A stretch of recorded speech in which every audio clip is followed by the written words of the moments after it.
안녕하세요. 일하는 개미TV 일개미입니다. 오늘은 아쉽게도 추천 종목이 아니라 재벌 이야기를 좀 가지고 왔습니다. 이게 매주 추천 종목이 있으면 참 좋겠지만 사실은 이제 그게 굉장히 어려운 일이죠. 추천할 종목이 매주 생긴다는 건 굉장한 일입니다. 굉장한 일이기 때문에 오늘은 그냥 간단하게 재밌게 볼 수 있는 그냥 재벌 이야기를 좀 가지고 왔는데요. 공정위에서 이런 뉴스를 발표를 했습니다. 부회장이라도 경영 지배하면 총수, 동일인 판단 기준 명분, 이게 무슨 제목만 봐서 사실 무슨 말인지 잘 모르겠어요. 자, 총수하고 동일인은 사실 이제 공정위에서 얘기할 때 이게 같은 단어고요. 자, 이게 무슨 얘기냐면 그동안 총수라고 우리가 불렀던 사람들이 있지 않습니까? 기업의 어떤 총수라고 불렀던 사람이 있는데 이게 그냥 우리가 누가 봐도 그 사람이 총수니까 총수지라고 얘기를 했는데 사실 어떤 기준에 의해서 그 사람이 총수인지에 대해서 기준이 그동안 없었대요. 없었는데 이번에 공정위에서 이 기준을 명확하게 하겠다라고 얘기를 했어요. 근데 이 기준이 왜 중요하냐? 누가 총수인지가 뭐가 그렇게 중요해 우리한테? 라고 생각할 수 있는데 자, 이거를 알려면 일단 총수가 뭔지부터 좀 알아봅시다. 총수를 네이버 어학사전에 치면요. 뭐 총을 쏘는 사람 이건 당연히 아니죠. 우리가 찾는 총수는 전군을 지휘하는 사람 또는 어떤 집단의 우두머리를 얘기하는 겁니다. 자, 기업으로 따지면 회장님 얘기하는 거죠. 회장님.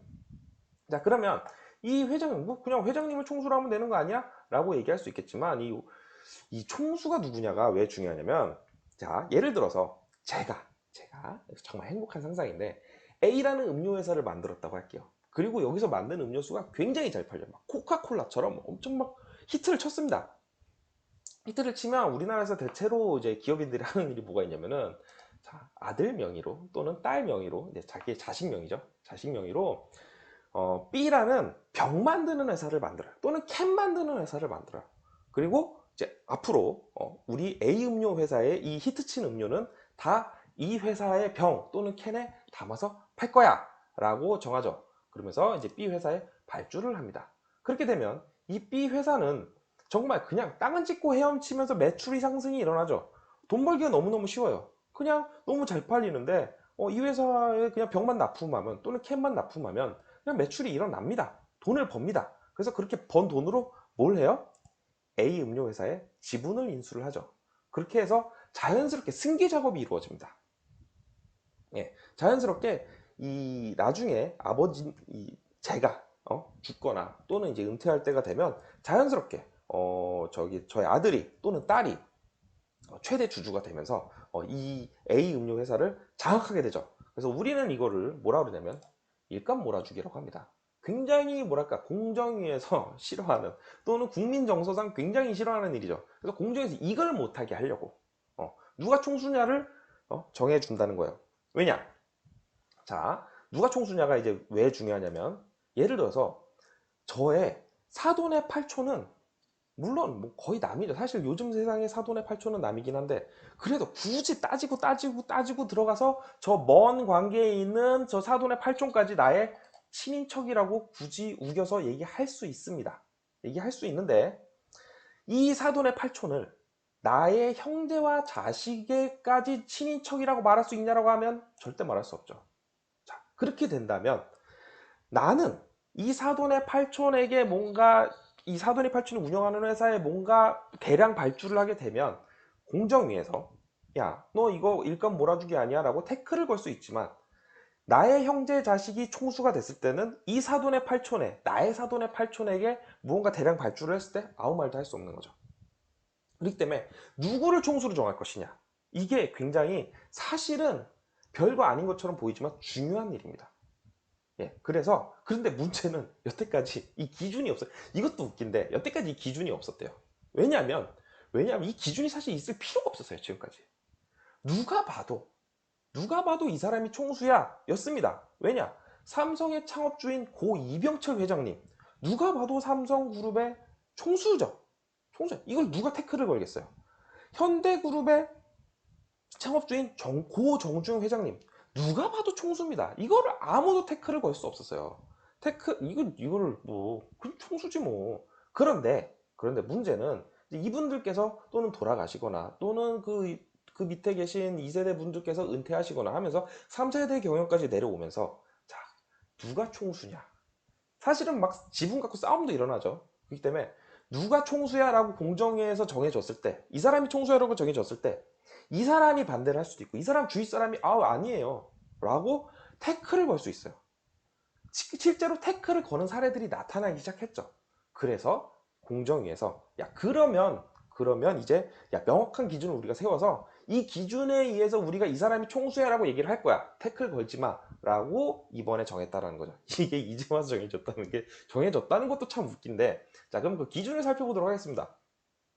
첫 번째 기준은 기업 집단 최상담 회사의 최다 출자자. 자 뭔가 이렇게 어려운 단어들이 이렇게 나열이 돼 있는데, 결국에는 가장 그 위에 모회사의 최대 주주를 총수로 보겠다라는 거죠. 누가 봐도 총수죠. 누가 봐도 총수입니다. 그 다음에 두 번째, 기업 집단의 최고 지휘자. 회장님 얘기하는 거예요, 회장님. 보통은 이 두 분이 같은 사람이죠. 네, 최대 주주가 회장님이십니다. 그래서 이분들을 총수로 할 때는 아무도 태클을 걸지 않아요. 자, 이제 세 번째부터가 사실은 조금 그 공정위에 자의적인 판단이 들어갈 수 있는 부분들이에요. 기업 집단의 경영에 지배적 영향력을 행사하고 있는 자. 특히나 뭐 지분 싸움이 일어나고 있는 이런 상황에서는 경영에 지배적 영향력을 행사하고 있는 자가 한 명이 아닐 수 있죠. 그러면은 두 명을 총수로 해야 되나? 라고 하는 이런 약간의 논란이 있을 수 있습니다. 자, 그 다음에 네 번째는요. 기업 집단 내 외부적으로 대표자로 인식되는 자. 이 얘기를 했는데, 아니 기업의 대표가 따로 있는데 대표로 인식되는 자라고 굳이 이런 표현을 쓸 필요가 있나? 라고 생각할 수 있는데, 자, 실제로 이런 예가 있었습니다. 뭐냐면 네이버에는요, 최수연 대표가 실제로 지금도 있죠. 최수연 대표가 있습니다. 네이버에서도 이분을 대표라고 얘기를 합니다. 하는데 공정위에서 봤을 때는 아닌 거죠.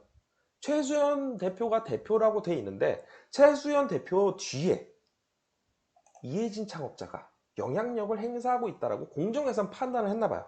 그래서 이해진 대표를 공정위에서는 이 사람이 이해진 대표가 아니죠, 죄송합니다. 이해진 창업자를 이 사람이 총수야 라고 공정위에서 얘기를 했죠. 그래서 지금도 네이버는 반발을 하고 있는데, 어쨌든 간에 기업 내 외부적으로 대표자라고 인식되는 자가 공정위에서 봤을 때는 지금 대표 말고 다른 사람일 수도 있다는 얘기예요. 그럴 때는 공정위에서 이 사람이 총수야라고 지정해 주겠다라는 거죠. 그 다음에 동일인 승계 방침에 따라 기업 집단의 동일인으로 결정된 자. 무슨 얘기입니까? 대부분 이제 아닌 경우도 많은데, 우리나라 대부분 요 재벌 집단 같은 경우에 다 가족이죠. 그 위에 계신 분들이, 결정권을 갖고 계신 분들이 다 친인척 분들이에요. 다 친인척 분들. 그래서 그분들끼리 회의를 해서 대표를 정하는 경우가 참 많죠. 그래서 그렇게 너희들 어차피 이제 우리나라 기업 문화가 그러니까 너희들끼리 회의를 해서 대표로 정한 자를 총수로 우리가 인정해 줄게 라고 공정에서 얘기를 한 겁니다. 자, 이런 일련의 사건들이 사실은 외국에선 찾아볼 수 없는 일들이에요. 어떤 게 좋은지는 사실 잘 모르겠어요.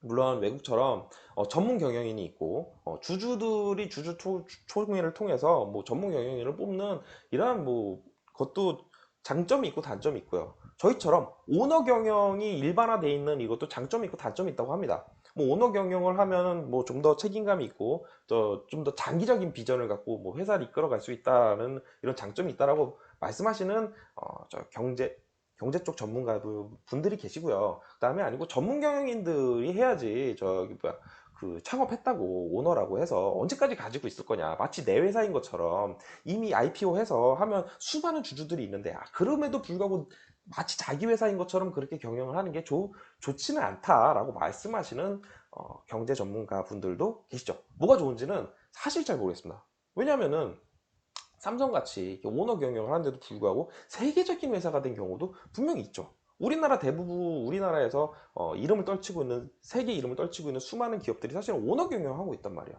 그럼에도 불구하고 지금까지 잘 해왔죠.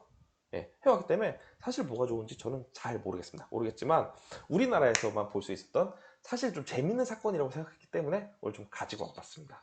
너무 사실 요즘 저희 주식 시황이 좀 안 좋아요. 안 좋은데 너무 머리 아프게 그만 바라보고 있지 말고 이렇게 재밌는 사건으로 환기를 해보면 어떨까 해서 가져왔는데요. 자, 보시고 재밌으시면 곧 좋아요와 구독 꼭 좀 부탁드리고요. 자, 오늘은 여기서 마치도록 하겠습니다. 감사합니다.